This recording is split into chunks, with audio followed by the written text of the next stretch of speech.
the precarious condition of the embodied soul. The Bhagavad Gita gives us this illustration to help us understand in more detail the relationship between the body and the soul. The horses are the senses: sight, smell, taste, touch, and hearing. The reins are the mind. The driver is the intelligence, and the passenger is the soul. In most cases, the soul does not control the intelligence, which in turn becomes bewildered and cannot firmly guide the mind. The mind, like the slackened reins, does not control the senses, which become wild. This is happening to us every day when the senses are irresistibly drawn to the sense objects. Thus, the soul is forced into dangerous and unpredictable states of consciousness.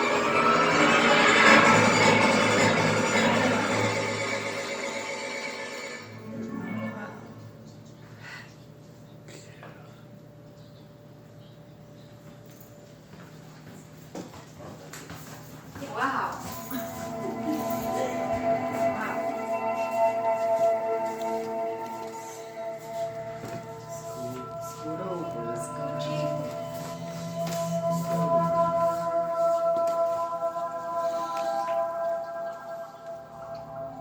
Man can control his destiny.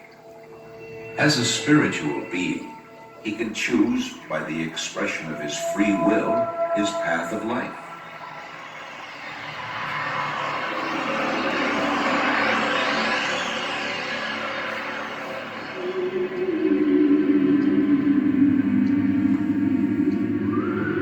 If he chooses to descend the staircase in pursuit of temporary and flickering objects of the senses, external forces take control of him, and his free will becomes severely restricted. He comes under the law of karma.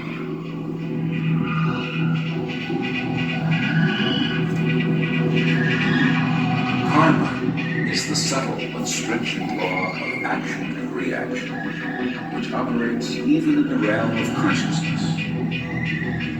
Under that law, the consciousness of one on the downward path degenerates to become like that of an animal. Such a person reincarnates after death into lower than human life forms.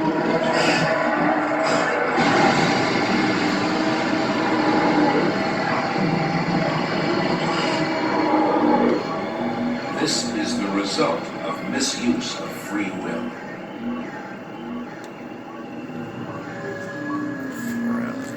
The upward path begins with the acceptance of spiritual guidance and leads to the ultimate liberation of the soul from the bodily concept of life.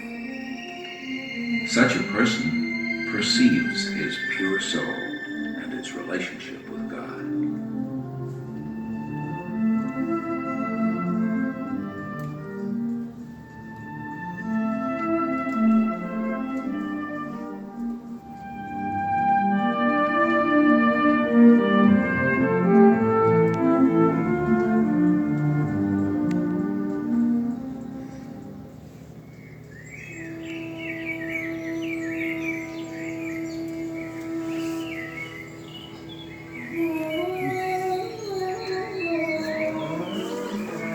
Ordinarily, we see all around us many diverse forms of life.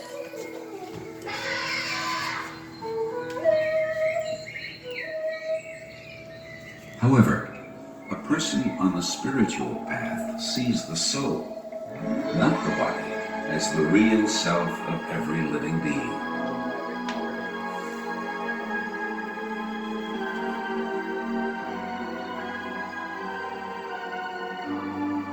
The soul, which is by nature full of bliss and knowledge, is an emanation from the Supreme Soul. Present along with the soul, the Supreme Soul becomes visible to the eyes of a sage. This higher perception was exemplified and taught by all seers of the truth, such as Moses, Buddha, Christ, and Mohammed. Oh, cool. Wow, super soul. The sage who thus is freed from physical repulsion and attraction sees all living beings with equal vision and becomes a genuine lover of the universe.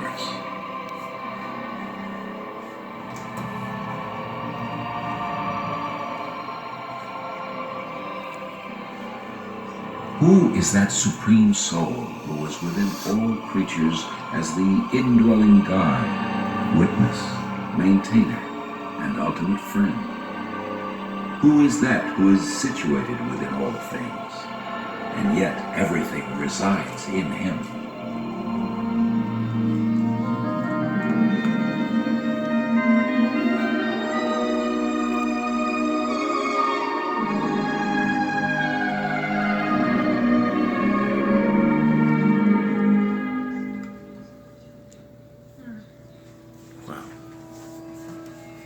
They just got all kinds of upgrades, I heard. Wow. This has been here since like the 60s and stuff, but like they fixed it up in all kinds of different ways, I guess. The localized expansion of the Supreme Soul is a spiritual reflection of Krishna. In his original form, Krishna resides eternally in his own transcendental realm called Goloka. He assumes varieties of spiritually perfect forms and appears in the physical universe to curb the rise of materialism and tyranny which obstruct the spiritual progress of humanity.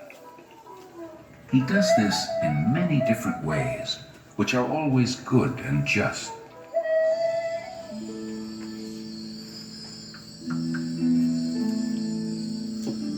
Matsya appears at the time of the Great Inundation.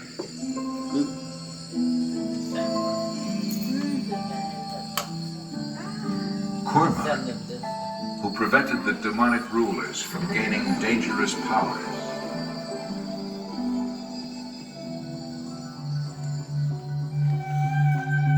Yeah. Varaha challenged the vicious giant Hiranyaksha.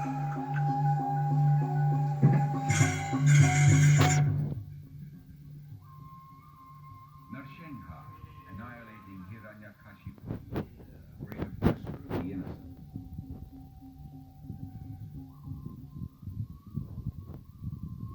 Vaman, who saved the world from the despot Bali.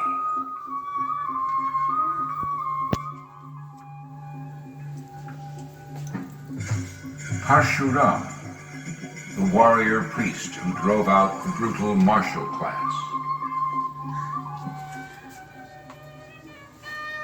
Rama, exemplifying a perfect monarch who sacrificed his own happiness to uphold the principles of righteousness.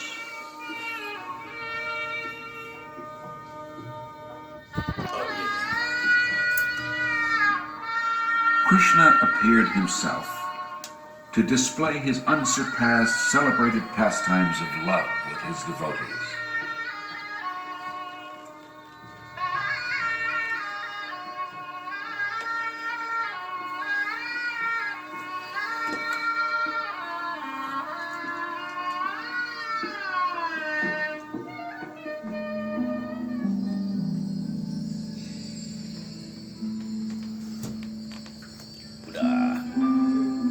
Buddha, the royal prince who renounced his kingdom and taught religious principles in the form of non-violence.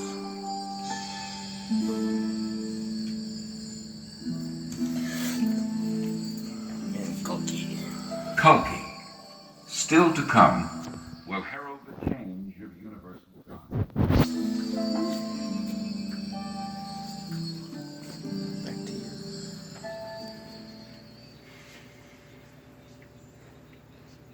Whoop. No. No. Next. Okay.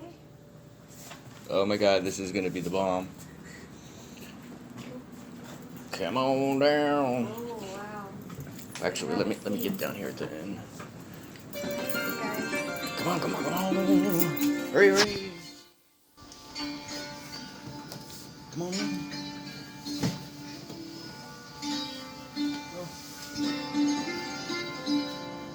Come on in. Oh my God, this is gonna be the awesome one. Sit down. My dear Krishna, I know you dwell in the heart of every living being as the super soul, and that you manifest yourself in many different incarnations. Though I see you here before me, I wish to know how you pervade this entire cosmic Oh, manifestation. this is gonna be so awesome. If you think that I'm able to behold this This gets truth, better and better. kindly reveal it to me. Yep, the curtain's gonna come up. My dear Arjun, you cannot see this universal self with your present eyes. Therefore, I now give you divine eyes. Behold my mystic opulences.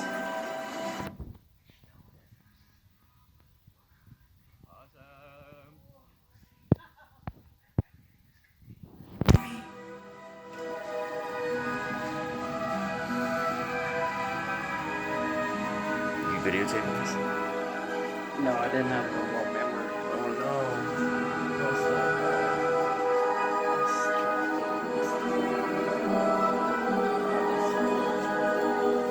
Oh, you're videotaping it though? Good.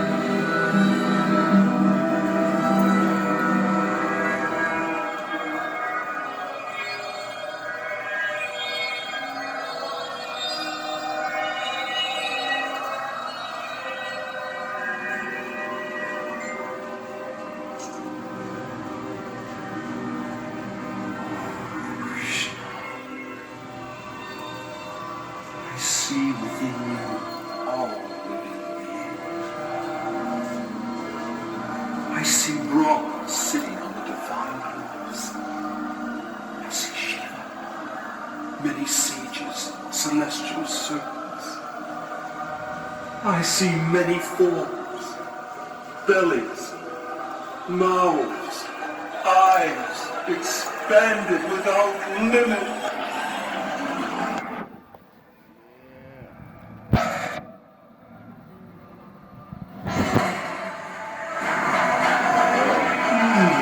Inexhaustible. You are the origin, without beginning, middle, or end.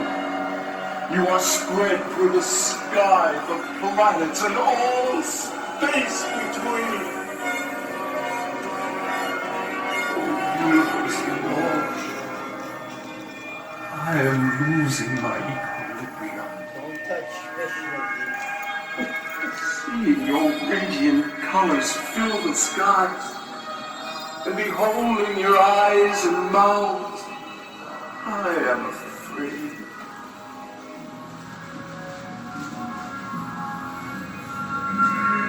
I see all life flowing from you, and rushing back with great speed into your divine form.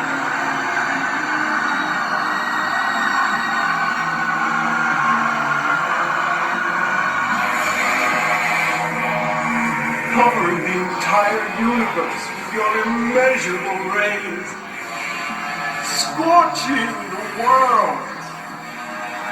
You are manifest.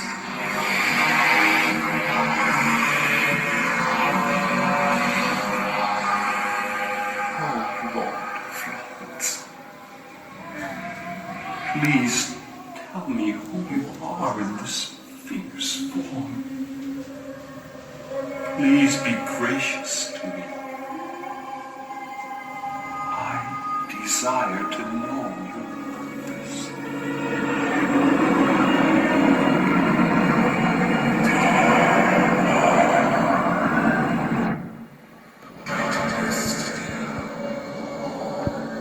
I have come to change all things. Oh, Arjun. my mystic plan. Through my own wisdom and love, the souls of this world ever journey towards their supreme destination. Me, who am the reservoir of all pleasure.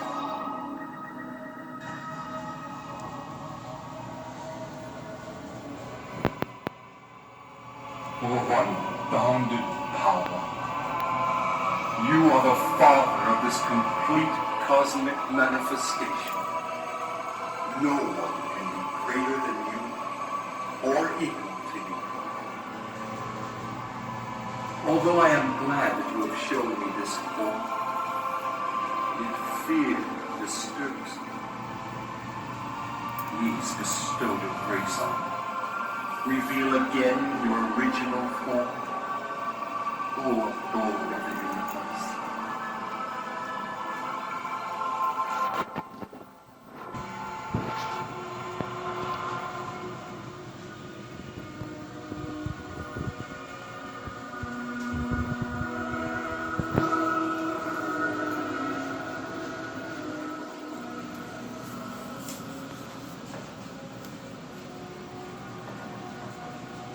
Let this horrible feature be finished.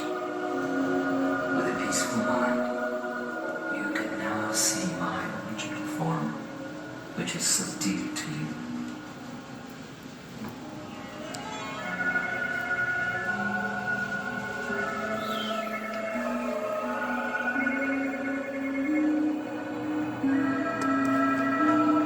O Arjun, only by undivided devotion can I be known as I am.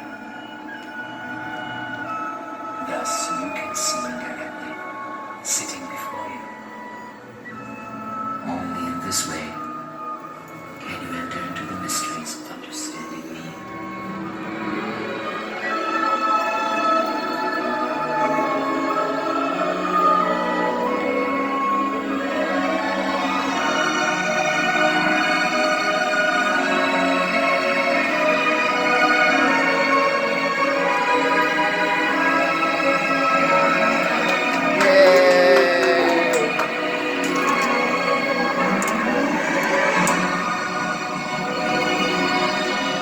But that's not it yet.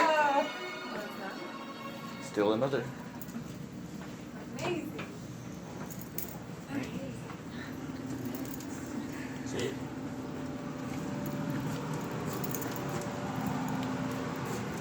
This one's the last one, I think. And I start here.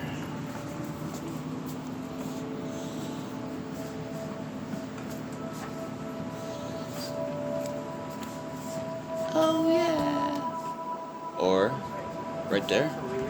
Okay. Imagine yourself adrift in the midst of the vast ocean. Oh wow.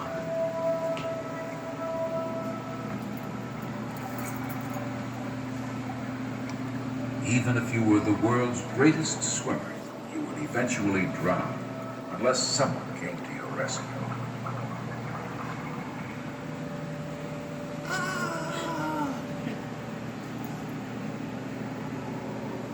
The material world is compared to a vast ocean, an ocean of birth and death.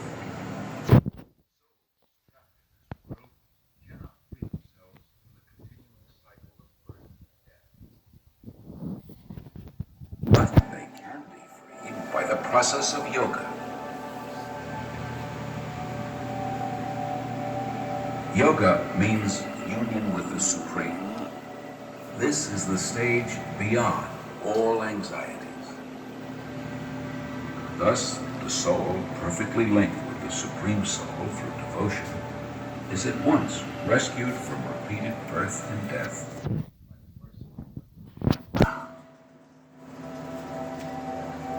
I think this is the only one in the United States.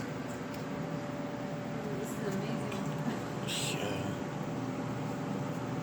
Need like one of these at like every temple.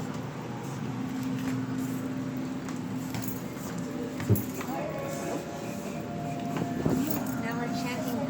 Put up behind us. Chant to be happy. song. According So to we all know Bhagavad that. Gita, Krishna descends in many forms and places. Here in Bengal, in the latter part of the 15th century, Krishna descended in the form of Lord Chaitanya.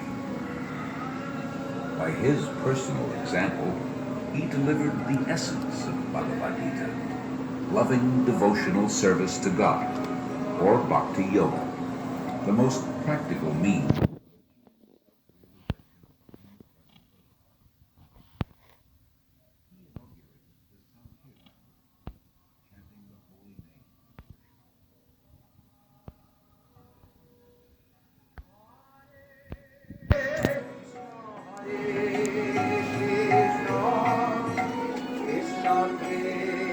Wherever Lord Chaitanya led the Sankirtan festival, spontaneous love of God There you go. and profound spiritual knowledge blossomed in the hearts of the people. But Sri Chaitanya's compassion and concern for humanity was not limited to India. Thus, he made it easy for everyone to break through the cycle of birth and Take a death, picture? causing the ocean There we of go. love of God Right. to overflow throughout the world, and now reach the shores of America.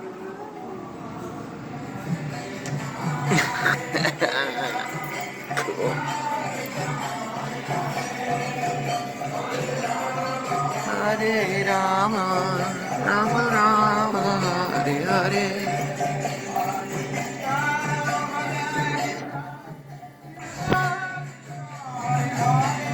Yeah. Right? One or two more. This one's the Radha Krishna one. Yeah.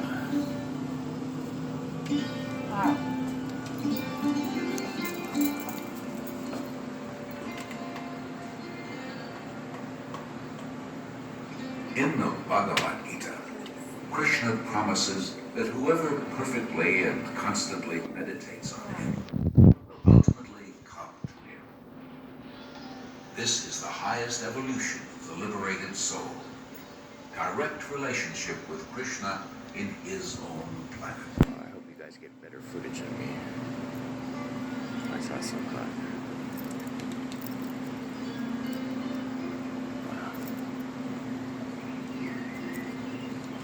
This is Goloka, the spiritual realm.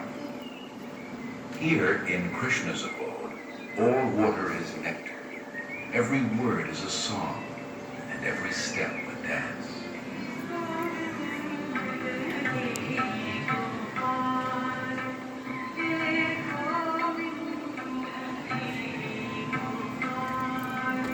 Far from formless, the spiritual world is the origin of all form, emanating from the supreme form, Krishna. All forms here are eternal, fully conscious, and blissful. Krishna is the original form, and the human form is the reflection of that form.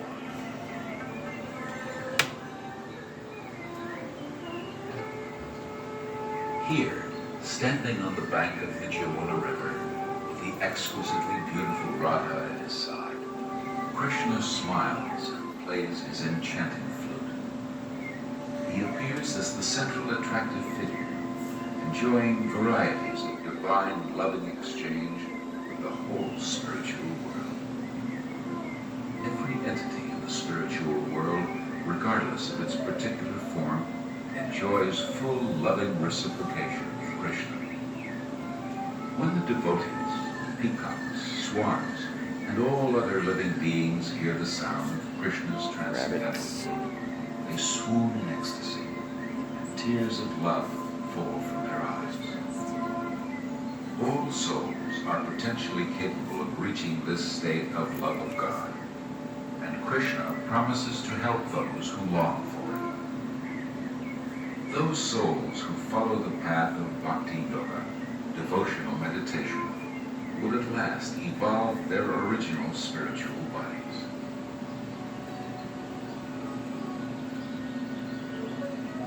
All of us are parts of the Supreme Soul.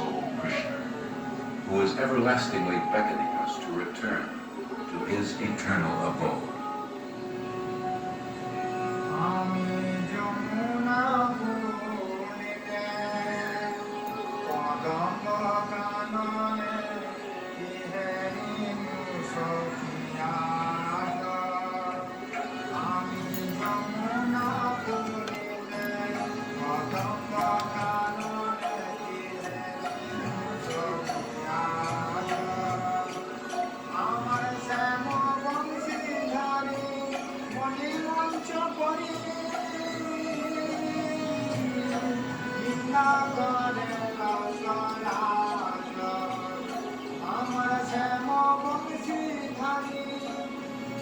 Bye bye.